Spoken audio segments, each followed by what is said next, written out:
नमस्कार, मेरा नाम संजना आत्मी है और मैं कक्षा 12वीं की छात्रा आज आपको सुभाष चंद्र बोस जी के बारे में बताना चाहती हूँ।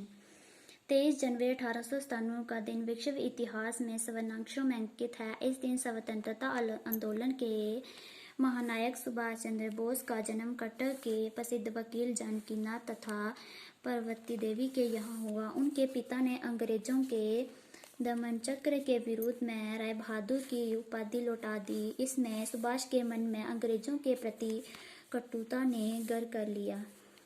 अब सुभाष अंग्रेजों को भारत से खरीदने व भारत को स्वतंत्र कराने का आत्मसंकल्प ले चल पड़े राष्ट्रीयकरण की राह पर।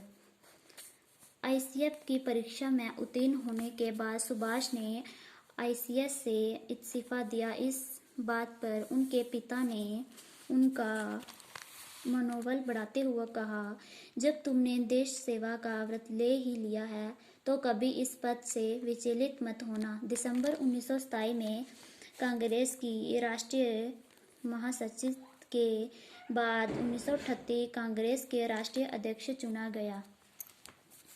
उन्होंने कहा था, मेरी यह कामना है कि महात्मा गांधी के नेतृत्व में ही हमें संविधानता की लड़ाई लड़नी है। हमारी लड़ाई केवल ब्रिटिश से नहीं, विश्व साम्राज्यवाद से है। धीरे धीरे कांग्रेस से सुभाष का मोहभाग होने लगा। 16 मार्च 1939 को सुभाष ने अपने पद से इस्तीफा दे दिया।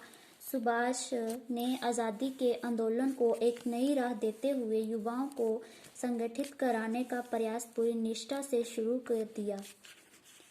इसकी शुरुआत 4 जुलाई 1943 को सिंगापुर में भारतीय संविधानिकता सम्मेलन के साथ हुई। 5 जुलाई 1943 को आज़ाद हिंद फौज का विधिवत गठन हुआ।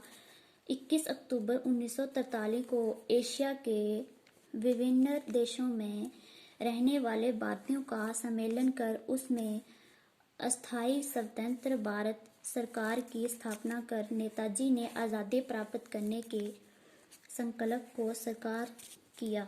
12 सितंबर 1944 को रंगून के जुबली हॉल में शहीद जतीन्द्र दास के स्मृति दिवस पर नेताजी ने अत्यंत मार्मिक भाषण देते हुए कहा, अब हमारी आज़ादी निश्चित है, परंतु आज़ादी बलिदान मांगती है। आप मुझे खून दो, मैं तुम्हें आज़ादी दूंगा। यही देश के नौजवानों में प्राण फूंकने वाला वाक्य था, जो भारत ही नहीं विश्व के इतिहास में स्वर्णाक्षरों में अंकित है। धन्यवाद।